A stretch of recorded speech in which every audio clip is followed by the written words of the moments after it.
Bonjour à tous et à toutes. Bienvenue sur la chaîne KS Ingénierie, votre chaîne du génie civil. Alors, avant de poursuivre, on voudrait vous remercier pour votre confiance, pour vous avoir abonné massivement et aussi pour vos remerciements, parce qu'on reçoit beaucoup de remerciements. Et ça nous fait chaud au cœur et ça nous permet de donner le maximum de nous-mêmes et de vous donner des contenus de qualité. Alors, étant donné que depuis l'année 2024, nous n'avons pas encore fait de vidéos, nous vous souhaitons bonne et heureuse année 2024 et que cette année soit une meilleure année pour vous. Alors, nous venons avec la bonne nouvelle. La bonne nouvelle de cette 2024, c'est que nous lançons des sections de formation. Alors, la première section de formation, je vais partager l'affiche avec vous. La voilà, c'est la formation en béton armé. Donc, dans cette formation, nous allons vous rappeler, nous allons faire des rappels théoriques, nous allons vous apprendre à modéliser, à appliquer les charges, à analyser les résultats et à calculer le ferraillage. Et tout cela, ça se passe en ligne à la somme de 50 000 francs CFA. Donc, la formation sera animée par moi-même, voilà le formateur. Et pour nous contacter, vous voyez les contacts en bas, voilà. Et aussi, vous pouvez nous envoyer un message à travers notre contact email. Très bien. C'était la première bonne nouvelle. Alors, la seconde, c'est que nous allons commencer la formation sur CPCAD. Alors, vous avez été beaucoup et nombreux à nous demander quand est-ce qu'on va commencer la formation sur CPCAD. Et voilà, enfin, c'est arrivé. Donc, nous allons faire une formation de A à Z. La première séance que nous allons faire aujourd'hui, c'est une découverte du logiciel. C'est-à-dire qu'on va vous présenter l'interface. Qu'est-ce que le logiciel lui fait? Qu'est-ce qu'il ne fait pas? Alors, on commence. Au début, quand vous installez CPCAD, il y a cette interface qui va s'afficher. Alors, vous avez plusieurs onglets. Ça veut dire que c'est un logiciel qui fait aussi du BIM.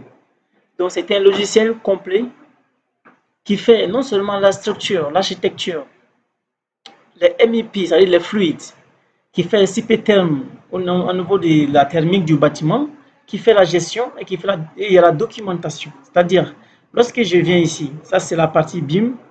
Lorsque je viens, c'est la structure, ça qui nous intéresse, nous les ingénieurs structure. Ça veut dire, dans ce module, vous avez structure, vous avez le logiciel CPCAD. C'est-à-dire, lui, il nous permet de faire la modélisation et le calcul de ferraillage de tous les éléments. Après, vous avez le générateur de portique. Ça veut dire ça, c'est le logiciel, le CPCAD, c'est le logiciel complet.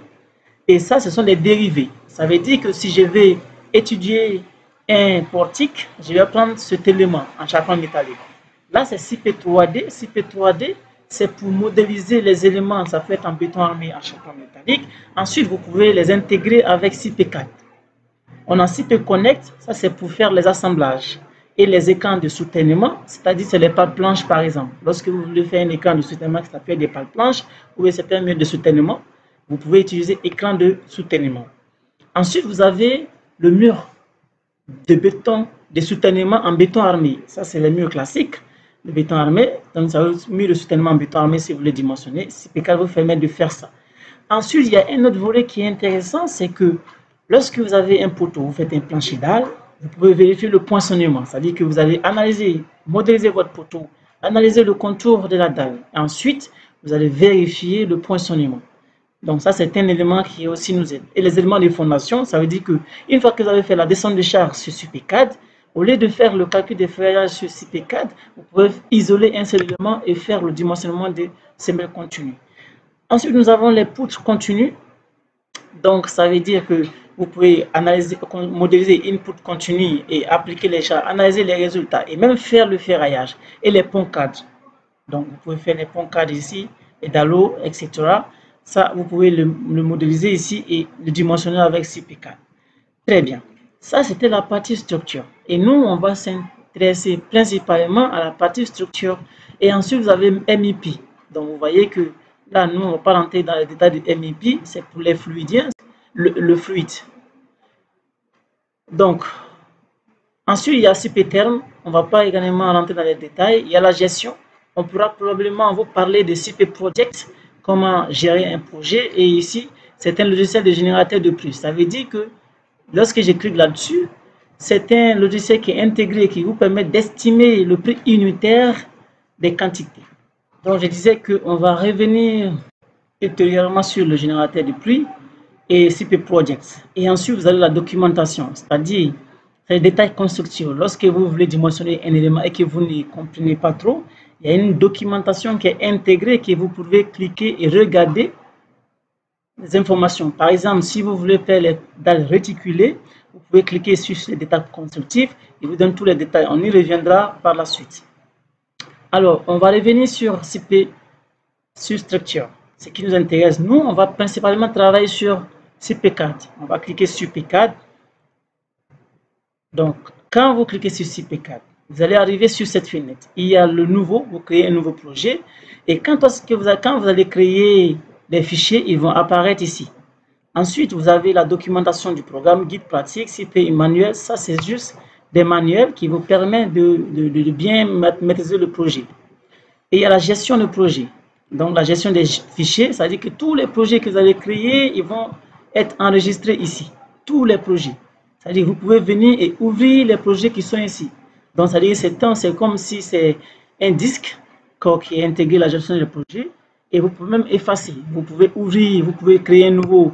Et vous pouvez même effacer un projet. Par exemple, lorsque j'écris sur celui-là, je peux le fâcher. Il me demande, voulez-vous envoyer l'ouvrage à la corbeille? Mais oui. Donc, automatiquement, il a effacé. Vous voyez, vous pouvez même compresser ou décompresser. Vous pouvez partager à partir de là. Donc, c'est une partie très importante.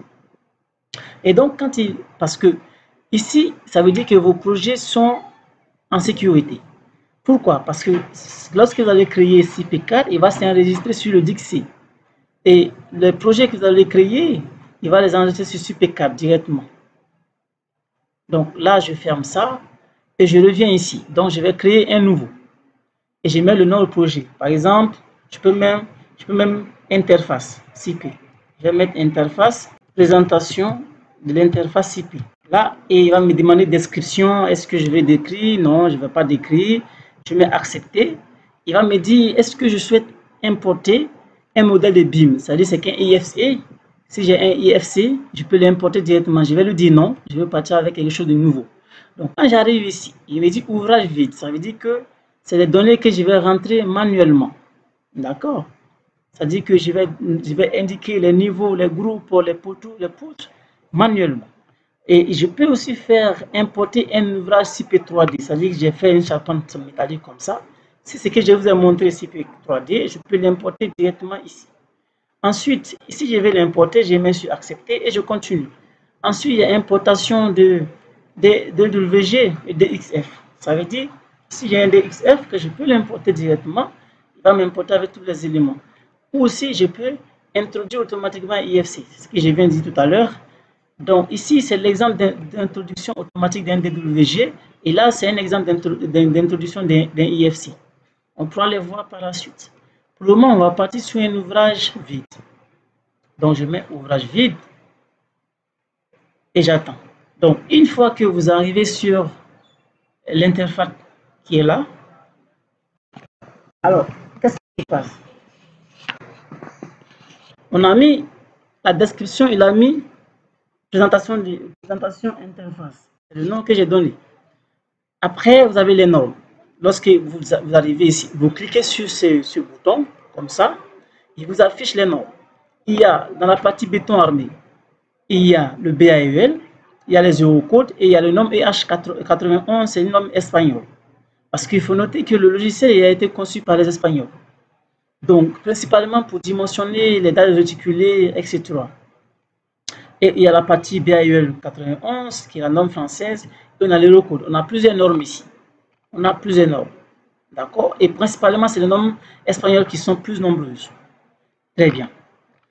Alors, ensuite, je vais laisser l'Eurocode 2 où je prends le BAEL. Lorsque je prends le BAEL, par exemple, vous allez remarquer que il va me rajouter en fait la fondation. Lorsque je laisse l'Eurocode 2,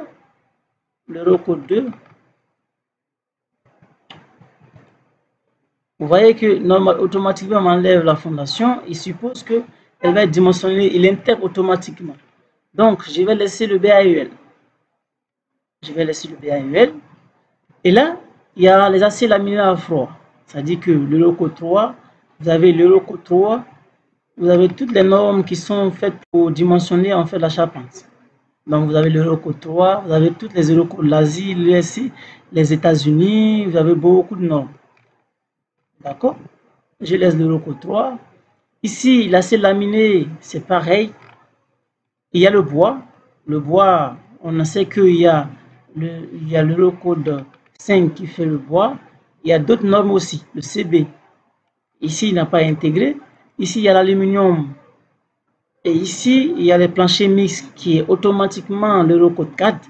Et il y a les murs en bloc de béton. Très bien. Ensuite, il y a les fondations. Les fondations, il y a le fascicule numéro 62 ou le DTU 13. C'est parce que j'ai sélectionné DAUL qui me donne ça. Je mets OK. On dit lors des changements, j'accepte OK. Ça va changer en fait la nomenclature du béton. Donc ça devient du B. Parce que le C, c'est l'Eurocode. Ça veut dire, c'est en anglais, c'est concrete. Le B, c'est en français. Lorsqu'on change le BAUL, ça dit du béton. Donc, alors, le plancher, il va me dire B25, ici poteau, ici mur, ici la fondation. Par exemple, ici, on va venir sur la fondation. Il me dit la contrainte à l'ELU, il me donne la contrainte à l'ELU et il me donne un coefficient, un rapport de coefficient entre l'ELU et l'ELS. Ça veut dire que si j'ai une valeur à l'ELU, je peux la convertir à l'ELS. Dans mon rapport géotechnique, je peux la convertir à l'ELS. Tout simplement, qu'est-ce que je vais faire? Je vais multiplier ce coefficient par la contrainte à l'ELU. Et je vais la contrainte à l'ELS. Ensuite, il y a la combinaison devant. Alors, il faut noter que pour la semelle, si je suis dans le cas du béton armé, je vais découcher et je vais laisser les combinaisons sismiques. Si j'ai un séisme, je laisse les combinaisons sismiques. Je peux même vérifier le glissement des semelles. Et là, je dois remplir l'adhérence. Donc, je laisse, je mets OK. Une fois que vous finissez ça, vous avez la partie des boulons ici. Donc, je vais dire, par exemple, je prends FE500. Ici, l'acier, je mets FE500.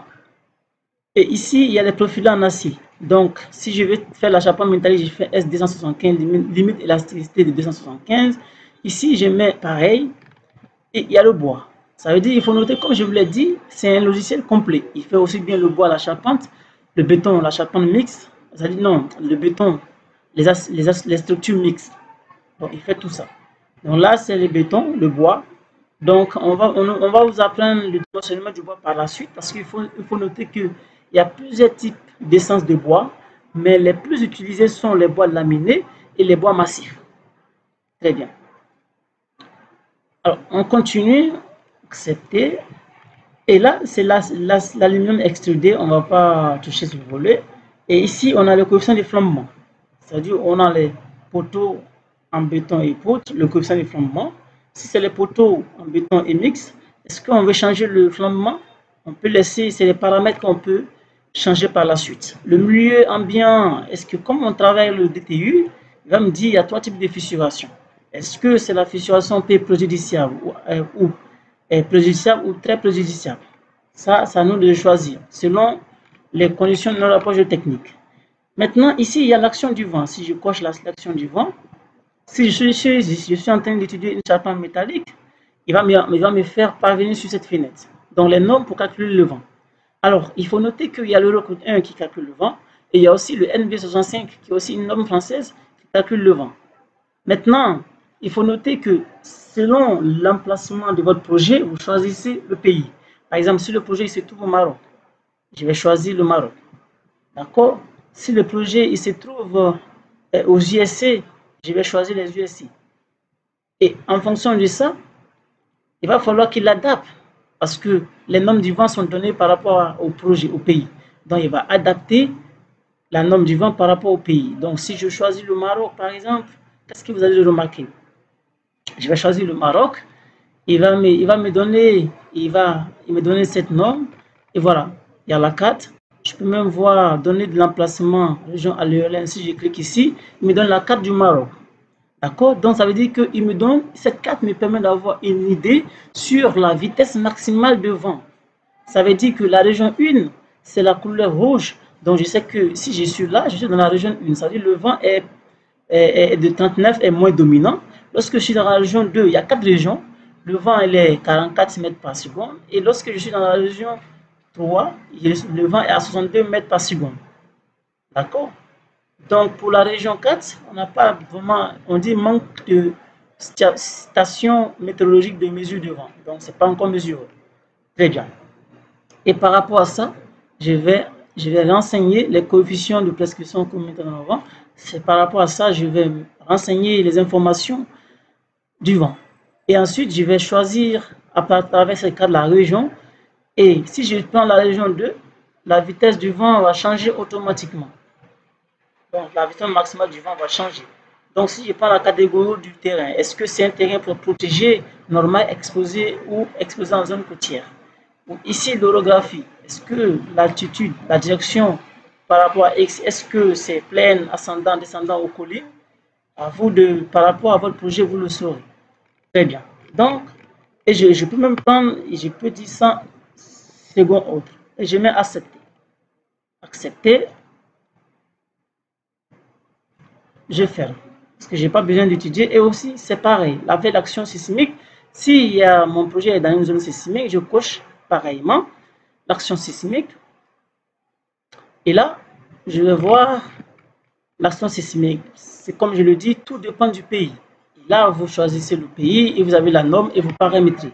Parce que normalement, chaque pays a une norme sismique. Dans les pays où l'action sismique est existante, chaque pays a élaboré une norme sismique. Mais il faut noter que toutes les normes sismiques ont la même méthodologie, c'est la même idée. Bien. Ensuite, il y a le contrôle, la résistance au feu. Ça, ici, si vous avez un projet qui doit étudier la norme, si vous avez la norme de sécurité incendie, il vous donne, vous pouvez étudier la norme, la sécurité au feu. Ok. Donc, je vais décocher ça. Ça, c'est juste une présentation du logiciel. Quand on va faire un projet, on y reviendra. Les états limites de combinaison. C'est-à-dire que ici, est-ce que je travaille le BAEL? C'est les détails. Et ici, les hypothèses additionnelles, c'est-à-dire, ça, c'est ici, ça nous permet de choisir. Est-ce que c'est une habitation ou zone résidentielle des bureaux?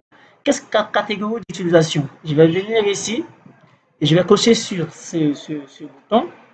Et là, il me sort les catégories d'utilisation.